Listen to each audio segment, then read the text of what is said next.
کیوں سجدہ کرتا ہے اوروں کے دربار پہ؟ وہ کون سا کام ہے جو نہیں ہوتا پروردگار سے؟ بسم اللہ الرحمن الرحیم۔ السلام علیکم ورحمۃ اللہ وبرکاتہ۔ امید کرتا ہوں کہ آپ حضرات خیر و عافیت سے ہوں گے۔ ویڈیو پوری دیکھیں اور سمجھنے کی کوشش کریں۔ آج مسلمان بڑا ہی بے غیرت ہو گیا۔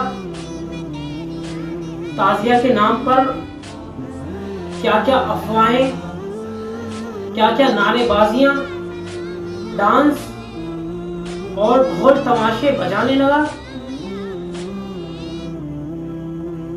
جس کام کے لیے نبی نے منع کیا تھا وہی کام اختیار کرنے لگا۔ حضرت حسین کے نام پر یزید کا کام کرنے لگا۔ حضرت حسین کی شہادت کے نام پر کیا مورتیوں کی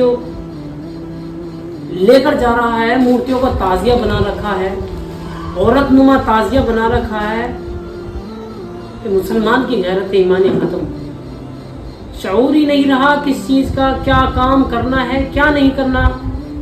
تعزیہ بھی اگر آپ بنا رہے ہو تو اس میں اس طریقے کی بےہودگی کی ضرورت کیا تھی کہ جس میں آپ نے بت پرستی کو عام کر دکھایا۔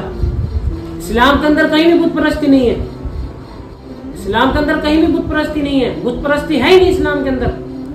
اور آپ حضرت حسین کی شہادت کے نام پر اس طریقے کی بت پرستی کر رہے ہو، انہیں کندھے پر لے کر جا رہے ہو، ان کے آگے بیٹھ رہے ہو۔ نعوذ باللہ من ذالک، اللہ بچائے ایسی خرافات سے، اللہ بچائے ایسی ذہنیت سے، اللہ بچائے ایسے لوگوں سے جو ایسی ذہنیت رکھتے ہیں کہ جو تعزیہ کے نام پر بت پرستی پھیلا رہے ہیں، کہ جن کا علماء سے کوئی تعلق نہیں رہا، علماء سے انہیں کچھ بوجھنا نہیں ہے، صرف جو من میں آنا ہے وہی کرنا ہے۔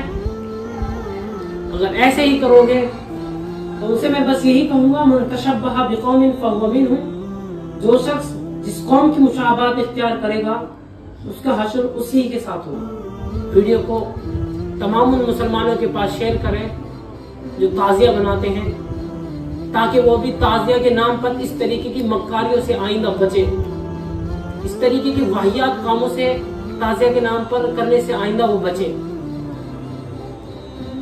ویڈیو کو ان تمام مسلمان بھائیوں کے پاس شیئر کریں۔ وما علینا الا البلاغ۔